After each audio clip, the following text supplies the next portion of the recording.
ఇవాళ కాంగ్రెస్ పార్టీకి ఖమ్మం జిల్లాకు ఒక బలమైన బంధం ఉన్నది. ఈరోజు ఈ కార్యక్రమంలో సిపిఐ శాసనసభ్యులు సాంబశివరావు గారు కూడా పాల్గొన్నారు. ఈ ఖమ్మం జిల్లాలో ఒకనాడు కమ్యూనిస్టులు కాంగ్రెస్లు ఎంత వైరుధ్యం ఉన్నా, ఎన్నో రకాల ఇబ్బందులు వచ్చినా, కొట్లాడుకున్నా ఈరోజు కలిసి ఖమ్మం జిల్లాను అభివృద్ధి చేయాలని ఆలోచన చేస్తున్నారు. ఈ ఖమ్మం జిల్లా కార్యకర్తలు ఎన్ని కేసులైనా తట్టుకున్నారు, ఎన్ని ఇబ్బందులు వచ్చినా నిలబడ్డారు. 2014లో ఈ జిల్లాల టీఆర్ఎస్కి ఇచ్చింది ఒకటే సీటు, 2018లో ఒకటే సీటు, ఇవాళ కూడా ఇచ్చింది ఒకటే సీటు. అంటే మొదటి నుంచి జిల్లా ప్రజలు కేసీఆర్ను నమ్మలే. కేసీఆర్ మాటలకు ఇక్కడున్న ప్రజలు ఎవరు లొంగలే. అందుకే ఇవాళ ఈ మంచి కార్యక్రమాన్ని ఖమ్మం జిల్లా నుంచే మొదలు పెట్టాలని ఇవాళ ఇక్కడ మొదలు పెట్టినాం. ఇక్కడ వచ్చినప్పటి నుంచి స్థానిక శాసనసభ్యులు వెంకట్రావు గారు కానీ, పోడెం వీరయ్య గారు కానీ, పొంగులేటి శ్రీనివాసరెడ్డి గారు కానీ 5 గ్రామాల గురించి చెప్తున్నారు. తుమ్మల గారు రాములవారి గుడి అభివృద్ధి గురించి చెప్తున్నారు.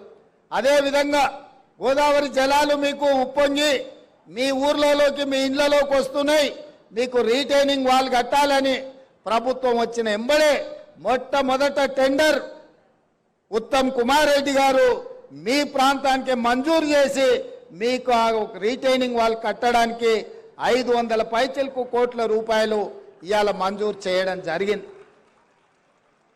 ఎందుకంటే మీ కష్టాలు తెలిసిన ప్రభుత్వంగా మీ కష్టాలు తీర్వాల్సిన బాధ్యతతోనే ఇవాళ కార్యక్రమాలు తీసుకున్నాం. అందుకే మిత్రులారా, ఆనాడు రాజశేఖర రెడ్డి గారు ఉన్నప్పుడు ఇచ్చిన ఇందిరమ్మ ఇండ్లే ఈరోజు గ్రామాలలో పేదవాళ్ళు ఉన్నారు. కానీ మరి ఆ ఎల్లా 2 ఏళ్ల పిల్లగాడు ఇవాళ 25 ఏళ్ళకు వచ్చిండు, పెళ్ళి అయింది, ఆయనకు కూడా పిల్లలయ్యే పరిస్థితి వచ్చింది. మరి తల్లిదండ్రులు, పిల్లలు, పెళ్ళైనోళ్ళు, కుటుంబం పెద్దగా అయినప్పుడు పిల్లలకు కూడా సొంత ఇండ్లు కావాల్సిన పరిస్థితి. పేదవాళ్ళు ఇవాళ పిల్లలకు పెళ్లి చేస్తే వాళ్ళు కూడా ఆత్మగౌరవంతో బ్రతకాలని ఆలోచన చేస్తారు. అందుకే ప్రతి శాసనసభ నియోజకవర్గానికి 3500 ఇండ్లు ఇచ్చి పేదవాళ్లకు ఇవాళ అందుబాటులోకి మన ప్రభుత్వం ఇందిరమ్మ ఇండ్లు తీసుకొచ్చింది. మిత్రులారా, ఇవాళ ఆలోచన చేయండి. ప్రభుత్వం వచ్చి 92 రోజులైంది. వచ్చిన 48 గంటల్లోనే ఆడబిడ్డల్ని ఆర్టీసీ బస్సుల్లో ఉచితంగా రాష్ట్రంలో ఏ మూలకెళ్ళినా అనా పైసా ఖర్చు లేకుండా ఇవాళ కార్యక్రమాన్ని చేపట్టడం జరిగింది. ఇప్పటికి దాదాపుగా పొన్నం ప్రభాకర్ గారి నేతృత్వంలో 24 కోట్ల పైచలకు ఆడబిడ్డలు ఆర్టీసీ బస్సుల్లో ఉచితంగా ప్రయాణం చేయడం జరిగింది. అదేవిధంగా పేదవాడికి వైద్యం అందక సర్కారు దవాఖానకో ప్రైవేటు దవాఖానకో పోతే మళ్ళీ ఇంటికి వస్తాడో రాడో అనే అనుమానం ఉండే. అట్లాంటిది ఇలా పేదల ఆరోగ్యాన్ని బాగు చేయడానికి రాజీవ్ ఆరోగ్యశ్రీ పథకం ద్వారా 10 లక్షల రూపాయలు పేదవాళ్ళ వైద్యానికి ఈనాడు మన ప్రభుత్వం ఇచ్చింది. ఇక గ్యాస్ పొయ్యి సిలిండర్ గురించి నేను చెప్పాల్సిన అవసరం లేదు, మీకు తెలుసు.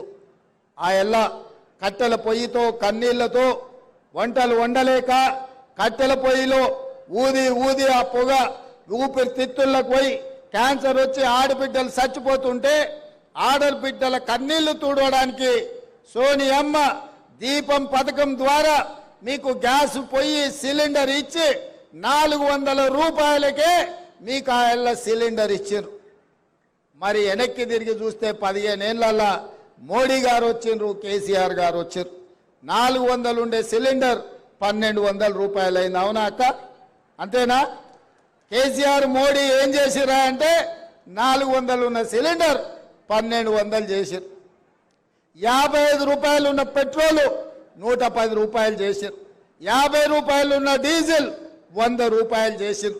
వీళ్ళిద్దరు కలిసి చేసిన ఘనకార్యం ఏందంటే 400 సిలిండర్ 1200 చేశారు. అందుకే ఎన్నికలప్పుడు స్పష్టంగా మళ్ళీ గ్యాస్ పొయ్యి సిలిండర్ అటక మీద పెట్టి కట్టెల పొయ్యికి వెళ్తున్న మా ఆడబిడ్డల్ని ఆదుకోవాలని, కట్టెల పొయ్యి వద్దు 500 రూపాయలకే ఆడబిడ్డలకు సిలిండర్ ఇస్తామని మాట ఇచ్చి ఇవాళ ఆ కార్యక్రమాన్ని కూడా పెద్ద ఎత్తున మనం ప్రారంభించుకున్నాం.